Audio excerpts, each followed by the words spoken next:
saya terpanggil untuk mendapatkan hidayah memeluk agama Islam itu ketika saya masih kecil, masih ke SMP, yang di masa itu masih indahnya bermain, indahnya bersama orang tua, karena kedekatan orang tua itu sangat dirindukan buat anak-anaknya. Ada beberapa hal yang menyebabkan saya memeluk agama Islam. Padahal orang tua saya itu adalah salah satu tokoh agama, menempati jabatan di salah satu gereja. Kami 7 bersaudara. Saya anak yang nomor 7. Kalau kami, orang Batak bilang, saya siap pudannya. Ada yang kebiasaan orang tua saya, laki-laki orang tua saya, ayah saya itu kan ngajar, pergi pagi, pulang sore, dan ibu saya pun jualan berdagang, nanti pergi pagi pulang sore. Apa yang dilakukan oleh orang tua saya itu menitipkan anaknya di tempat orang yang beragama Islam.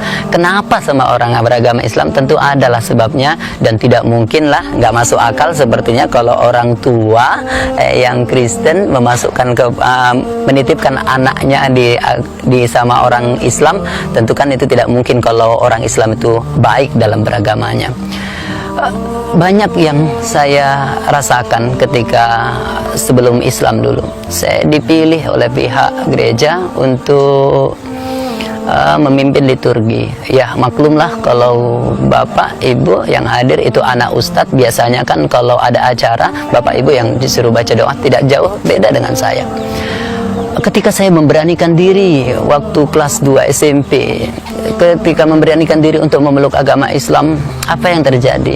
Orang tua sangat marah, keluarga sangat marah, kakak marah betul, sampai mereka harus kurung saya. Kemudian karena usia yang masih relatif muda, upayalah untuk mengembalikan agama mereka kepada saya.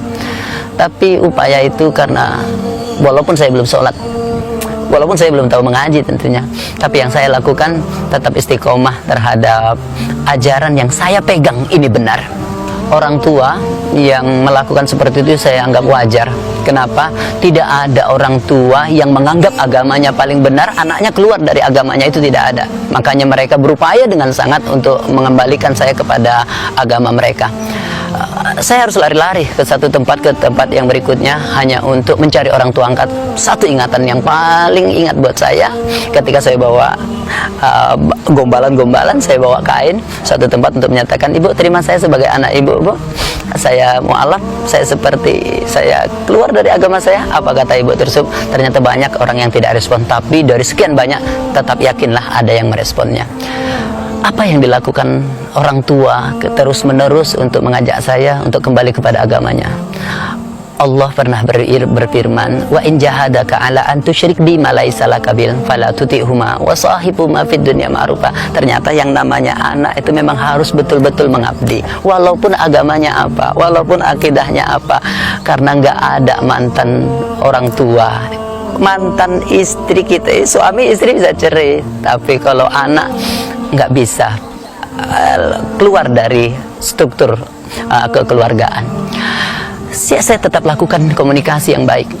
Saya tidak mau berkata-kata yang kasar. Saya mau buktikan kalau mereka memang tidak mau diajak untuk beragama Islam, saya buktikan dengan akhlak saya.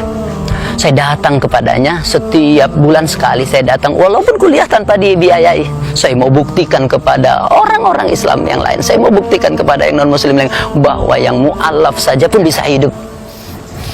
Apa yang saya lakukan kalau ketika tausiah, kalau datang ke sana, kalau berkunjung, saya tetap bawakan oleh-oleh buat mereka. Terakhir, ayat surah Luqman itu menyatakan bahwa benar terjadi bahwa orang tua mau menerima saya, orang tua mau menerima saya, ayah menerima saya, ibu menerima, semuanya menerima orang tua, nggak ada bedanya. Tapi memang akidah memang beda.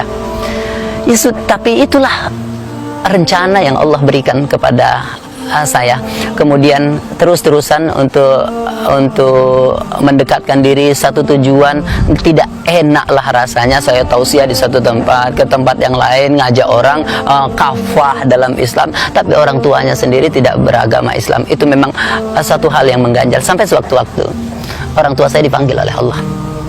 Kedua-duanya orang tua dipanggil oleh Allah, dan meninggalnya berada dalam pangkuan saya, berada dalam pangkuan saya, berada dalam timbang-timbangan saya, dan maaf, biaya berobatan pun saya mengeluarkan. Ini saya membuktikan bahwa Islam itu rahmatan lil alamin. Silahkan bergaul sama orang yang non muslim, tapi kalau udah menyangkut tentang akidah aja, baru lakum dinukum waliyadin. Di kebiasaan saya yang mu'alaf ini, mengisi tausiah di satu tempat ke tempat berikutnya.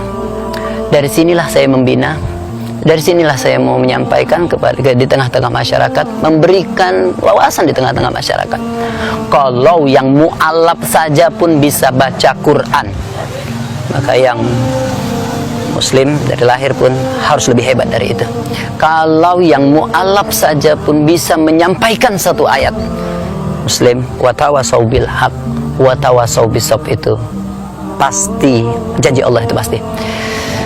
Kalau ada bapak, misal ibu, kalau matanya ditutup, ada orang banyak matanya ditutup, kemudian bapak bersuruh di jalan 100 meter ke depan, tapi orang lain membinanya, kira-kira bapak sampai di satu tujuan itu jatuh atau tidak kalau matanya ditutup?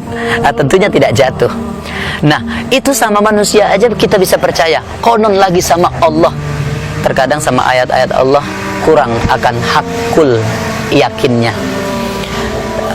Mu'alaf, orang yang baru memeluk agama Islam, tidak harus meronta-ronta, tidak harus merintih.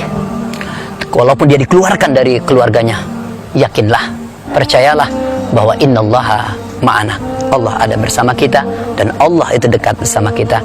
Jadikan jalan hidup itu sebagai rintangan yang menuju kita menaiki tangga yang lebih tinggi. Karena Allah tidak akan mau merubah nasib satu orang kalau orang itu tidak mau merubahnya. Allah tidak akan meninggikan iman satu orang kalau belum Allah uji atas keimanannya. Ini saja yang bisa saya sampaikan. Billahi taufiq wal hidayah. Assalamualaikum warahmatullahi wabarakatuh.